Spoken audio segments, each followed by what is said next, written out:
اللہ کے نام سے شروع جو بڑا مہربان ہمیشہ مہربانیاں فرمانے والا ہے۔ بات ہوئی تھی پچھلی آیت کریمہ میں دائیں ہاتھ والوں کی، جن کا دایاں نامہ اعمال ان کے دائیں ہاتھ میں دیا جائے گا، جنہیں اللہ تبارک و تعالیٰ کے عرش کے دائیں جانب جگہ نصیب ہوگی۔ اللہ تعالیٰ نے ارشاد فرمایا یہ وہ لوگ ہیں جو جہنم کی سختیوں اور جہنم کی پریشانیوں سے، آخرت کی پریشانیوں سے محفوظ رہیں گے۔ فرمایا یہ وہ لوگ ہیں کہ فی جنات، فرمایا ان کا مقام جنت ہے، یہ جنت میں عیش اور عشرت والی زندگی گزاریں گے، اس وجہ سے کیونکہ انہوں نے دنیا کی زندگی اللہ اور اس کے بتائے ہوئے رسول کے مطابق بسر کی ہوگی۔ اور پھر جنت میں یتساءلون، وہ باہم ایک دوسرے سے سوال کریں گے، ایک دوسرے سے پوچھیں گے، اور وہ سوال ہوگا عن المجرمین،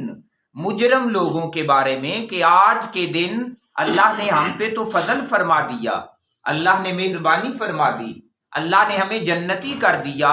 لیکن وہ لوگ جنہوں نے دنیا کی زندگی میں اللہ اور اس کے رسول کے ساتھ ٹکر لی، اللہ اور اس کے رسول کے دیے ہوئے نظام کے ساتھ ٹکر لی، جو شریعت کے باغی رہے، ان کا کیا بنا؟ وہ ایک دوسرے سے سوال کریں گے، اور جب ان لوگوں سے سوال کریں گے تو پھر اللہ تعالیٰ ان کی قوت سماعت کو، ان کی قوت بصارت کو، ان کے قوت کلام میں اتنی زیادہ طاقت رکھ دے گا کہ وہ جنت میں رہ کے جھانکیں گے جہنمیوں کی طرف،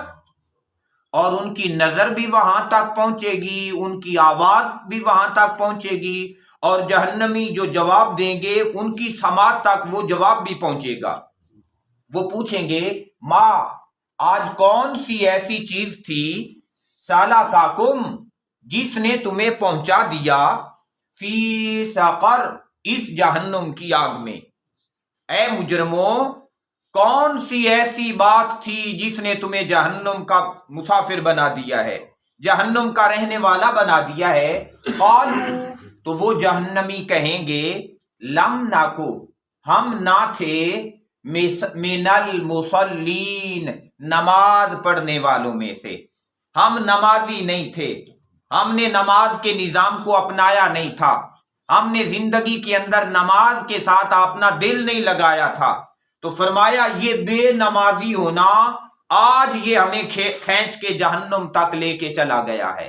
حضور سرور کائنات صلی اللہ علیہ وآلہ وسلم کا فرمانے علی شان ہے، فرمایا سب سے پہلے بندے سے جو حساب ہوگا وہ نماز کا حساب ہوگا۔ فرمایا ان صالحت، اگر نماز والا کھاتا ٹھیک نکل پڑا، اگر نماز ٹھیک ہو گئی تو فرمایا قوی امید ہے کہ اگلے سارے معاملات ٹھیک ہو جائیں گے۔ تو گویا نماز ایک ایسی چیز ہے، آقا علیہ الصلوۃ والسلام نے تو یہاں تک فرمایا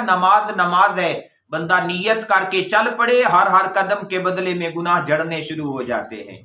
بندہ وضو کرنے کے لیے بیٹھتا ہے، وضو کرتا ہے تو بندے کے ہاتھ، پاؤں اور چہرے کے گناہ نکال دیے جاتے ہیں، پاک صاف ہو جاتا ہے۔ وہ کہیں گے کہ ہمارے جہنم میں جانے کا سبب یہ ہے کہ ہم نمازی نہیں تھے۔ تو گویا پیارے بھائیوں، اگر آج ہم جہنم سے بچنا چاہتے ہیں تو نماز کی پابندی لازم ہے، اگر آنے والی نسلوں کا تحفظ چاہتے ہیں تو انہیں مسجد کے ساتھ جوڑنا، نماز کے ساتھ جوڑنا لازم ہے۔ پھر اگلی بات وہ کہیں گے کہ وَلَمْ نَكُ، اور ہم نہ تھے نُطْعِمُ الْمِسْكِينَ، نُطْعِمُ کھانا کھلاتے،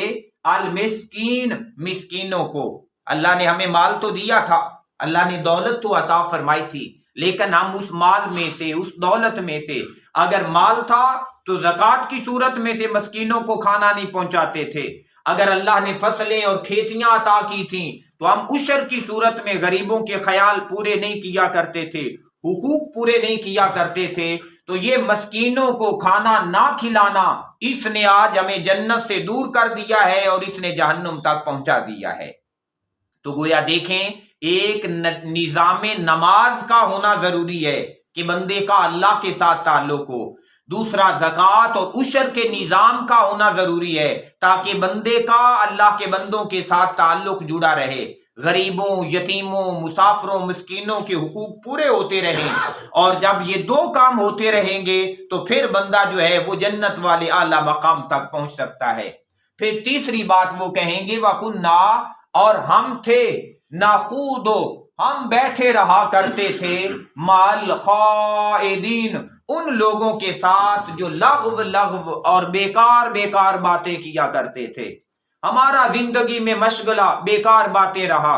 فضول باتیں رہا، تو گویا ایسی سنگتیں، ایسی صحبتیں، ایسی یاریاں اور ایسی دوستیاں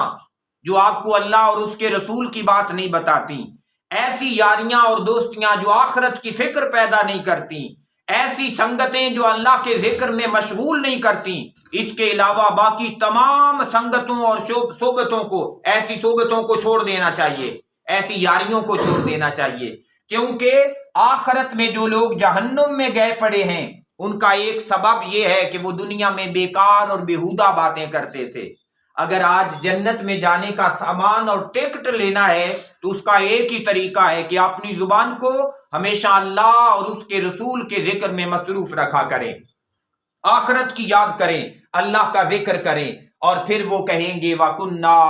اور ہم تھے، نُكَذِّبُ، ہم جھٹلاتے تھے، بِيَوْمِ الدِّينِ، آخرت کے دن کو۔ یہ مرنا تو ہمیں یاد ہی نہیں تھا، ہمیں تو یہی تھا کہ شاید دنیا ہی سب کچھ ہے، دنیا کے کاروبار سب کچھ ہیں، دنیا کی نوکریاں سب کچھ ہیں، دنیا کی ملازمتیں سب کچھ ہیں، ہم تو ساری زندگی اسی چکر میں بھاگے رہے، کبھی اپنے مستقبل کے لیے، کبھی پھر اپنے مستقبل کے سے نکلے تو بچوں کے مستقبل کے لیے بھاگتے رہے، یوں ہی زندگی گزار دی، اور ہم نے آخرت پہ جیسا یقین کرنا تھا ایسا یقین ہم نہ کر سکے، حتیٰ، یہاں تک کہ اتانا الیقین، ہمارے پاس یہ موت کا لمحہ جس کا آ جانا یقینی ہے، یہ موت والا سلسلہ ہمارے پاس آ پہنچا، اور آج ان غفلتوں کی وجہ سے ہمیں جہنم کے اندر پہنچا دیا گیا ہے۔ تو گویا پیارے بھائیوں، جنت میں جانے کا سامان یہ ہے کہ دنیا میں ہم غفلت چھوڑیں اور اللہ تبارک و تعالی اور اس کے محبوب پاک صلی اللہ علیہ وسلم کے ساتھ لو لگائیں۔ اللہ تعالیٰ سے دعا ہے میرا اللہ ہمیں بھی اور ہماری آنے والی نسلوں کو بھی دین کے ساتھ ہمیشہ جوڑے۔